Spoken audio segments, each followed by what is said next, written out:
Ohio. The northeast Cleveland area of Ohio generally dominates that state, especially in Division I. But Anderson has had a great career, of course, over the years at Pickerington, just east of Columbus, and capped it this year with his third national title, and here he is in the finals. Dana Holland drawing first blood with a takedown attempt. Now Holland trying a spin behind, that doesn't work.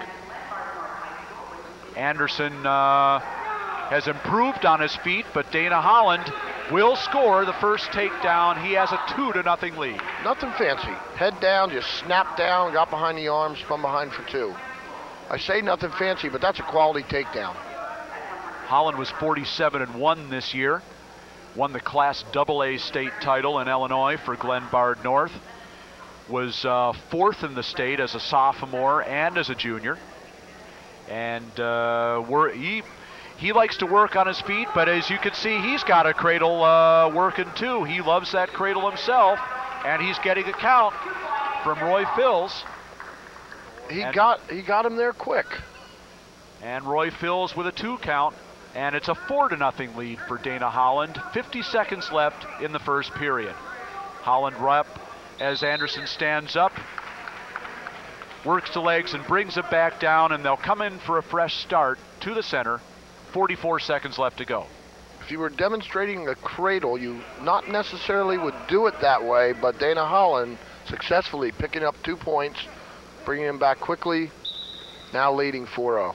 And especially dangerous against a guy like Holland, against a guy like Anderson, who knows that cradle so well, but the cradle is something that Anderson likes to use, so, or I should say that Holland likes to use, so he was comfortable doing it. Inside of 30 seconds now left in the second period, and Holland working with that tight waist and the half Nelson. 20 seconds left to go, and he's breaking Anderson down pretty good here. Keaton Anderson demonstrating some real nice hips. Got the hips high earlier, almost got out. This time on a short little Granby facing the front. Winds up with a front head and arm, 4-1 score. It looks like we're going to go into the second period with this. Tries to shuck by, and that's the period. One period in the books, and a 4-0 lead for Dana Holland of Glenbard North High School in Carroll Stream, Illinois. Holland defers as he has the choice for the second period, and Anderson will take the bottom position. Both wrestlers demonstrating explosion when they go. Nothing real methodical about them. When they go, they're there. It's another Granby. Granby's almost clean for 1. I think if you're Dana Holland, you want to give Anderson that 1 point, because I think he's really got the advantage on his feet. But nothing yet, and Holland's still in control. Okay, there. And still hanging on the leg. Doesn't really want to risk a stalling call here, but he does stand up with it, takes him out of bounds. 1:32 left to go. That's one of the situations that a wrestler, he forgets that, boy, I was on top, and now I'm facing him. I'm in that single leg position. Can I hang here? You will get banged for stalling. That is a good call, and he was smart enough to come up and take him off the mat. All the scoring so far in the first period. Holland with the takedown, the cradle for the 2 near fall points and the 4-0 lead in the first period. Anderson with the escape late, and Holland tried the cradle again, and Anderson has him in trouble. Anderson was waiting for it, and he reversed him right to his back.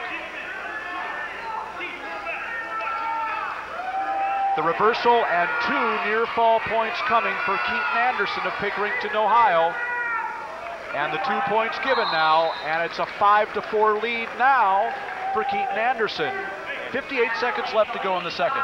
Keaton Anderson stepped over exactly like he tried to do earlier in the first period, this time successfully, kept the arm.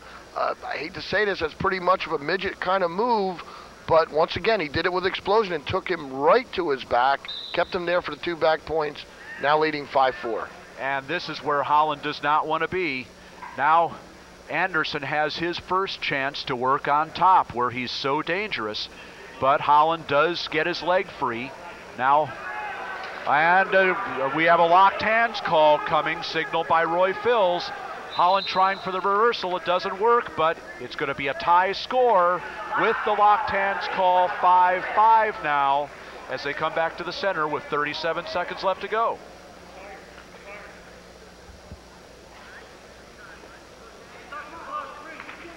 And the injury time for Keaton Anderson, it looks like that right ankle, or perhaps that right knee, is going to be worked on, and it is the ankle.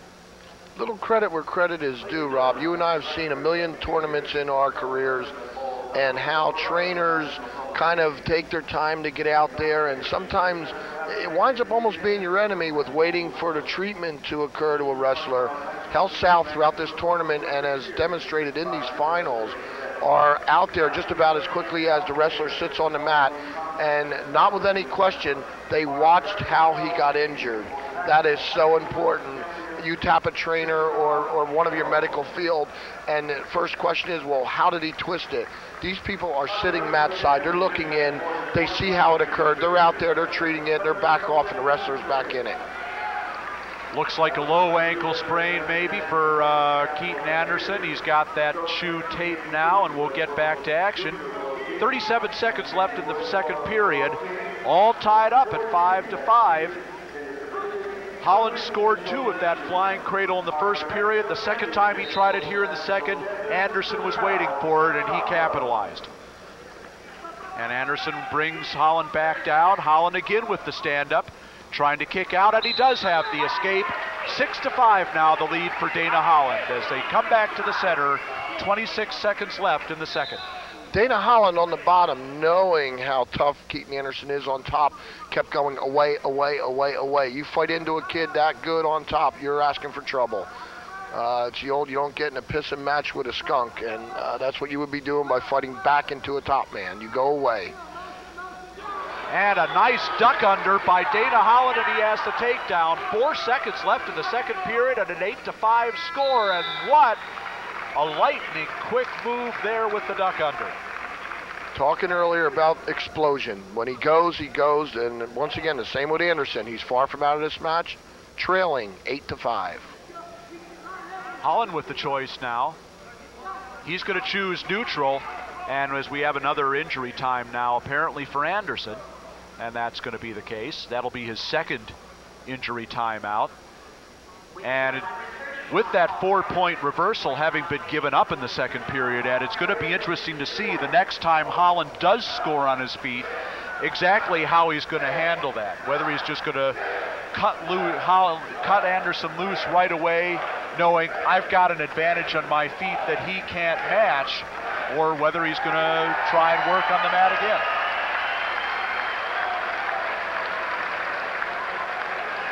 I think that's the count on the coach in the corner with the towel. I'm not sure what's up with all that. We're starting neutral here in the third period. Anderson tries the fireman's carry at the edge. It doesn't work, and they go off. We've wrestled 9 seconds. 8-5 the score. Dana Holland of Illinois and Glenbard North High School, the state champion this year, with the lead. Now Anderson trying to throw by, nothing doing there. Holland with the straight underneath shot. Won't be able to work up on that double. Roy Phil's looking for the stalemate situation. Anderson tries a spin behind, and they go off the edge. 1:28 left to go. Anderson goes underneath. He's going to have to go all the way underneath. He's fighting his body build on this one. You have Holland who can lower his level like he did there. Oh my, right spin behind. They missed each other. Quick shot by Holland there, kind of overshot. Exactly. And now Anderson does finish the counter, and it's 8-7.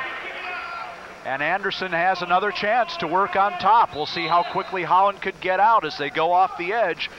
1:02 left to go, and Holland still in command, but only by an 8-7 score. You get a good guy on top, a minute or two, an hour, a day, it all winds up being the same when the guy on top is real tough. Once again, I'm sure we're going to see Dana Holland stopping his first move and going away. Anderson looking again for the cradle, but Holland right away with the stand-up. The hands are broken. Trying to free that leg, and a stall warning against Anderson now. 51 seconds left to go. And Anderson knows, even though he's in the position of advantage, he's really going to have to make some hay here. Now he's given the optional start. And now Anderson going to go to work on his feet against Holland, the takedown master. Maybe he saw something on that missed shot, and he's thinking, well, defense, come on in here, the old spider's web routine. Bring him in. There he goes. He's doing it again. He's high-legging back. Strictly. But a good counter by Anderson, but a good reshoot by Holland. He goes to the double, and if he has to get his head out, if he gets his head out, that's going to be 2 points. Nothing yet. Anderson still has the leg. 15 seconds left to go. Look at this. And now Anderson out. Running out of time, Rob. 10 seconds left to go. Still no points. Oh, my God. And he gets the takedown. 9-9 with 5 seconds left. And 1 second left to go. And it looks like we're going to overtime here. No doubt about that. Now it's a matter of who came with the money and who spent the money and who has a little pocket change left for overtime. Well, Holland looked like he was in control of this match at one time, but Keaton Anderson, as we take his third injury time now, and this will be the last one that he'll be allowed under the rules, as he gets a third tape done on the. Now it's looking like a blood time as well, so blood time now being taken. But Anderson has worked very hard in the last year in improving on his feet, because this is one of the things that was stopping him from being really a major college prospect. If it stopped him at all, was his work on his feet. He's worked hard on a couple of real basic moves, and among other things, it got him the Outstanding Wrestler Award at the Ironman Invitational this year, a tournament in which, of course, we both have a lot of experience with, Ed. And you get yourself the Outstanding Wrestler Award at that event. That says something about your performance. And Anderson, I think, has a lot of confidence on his feet right now as we get ready to wrestle this last second of regulation time. It's almost the adage of the team that's hot going into the playoffs is the team to watch out for. Well, Dana Holland controlled a whole lot of this match. Keaton Anderson, wow. Almost a switch off the whistle, but not given. Oh, my God. Maybe I was sleeping, maybe you were sleeping, maybe Roy took a quick nap. That was as quick as it gets. 9-9 as we go into overtime. First takedown wins. And Anderson in on the single leg. Holland with the front headlock. And will this be a stalemate situation? The reshot by Anderson. Holland spinning behind. He can score here. He's got the double, and he does. Good call. 19 seconds into the sudden death overtime. The two backflips by Dana Holland of Glenbard North. He is a National High School Wrestling Championship at 135 pounds. Second place to Keaton Anderson, the three-time state champion from Ohio, who rallied brilliantly, but Holland had it when it counted in the overtime. What a match, Rob. And here's Billy Baldwin to talk to Dana Holland. Dana, early on in the match, you put on a little bit of a sloppy cradle and you got the 2 back points. A little bit later on in the first period, you put on a cradle and it got even a little bit more messy and he countered you to your back. Yeah. What were you thinking then early on in the match? I was just trying to score as much as possible.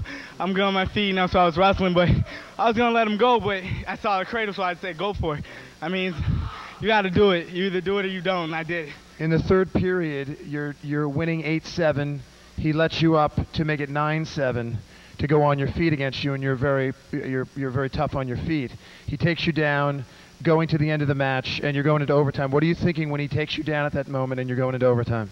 Hey, it's 2 minutes overtime. Let's go get a takedown. It's not over. The match isn't over till the fat lady sang, and it just sang. Hey, I want to thank my coach, John Hellman. Thanks. You hear that, Coach? Congratulations to you. Congratulations. Way to go, man. Way to go.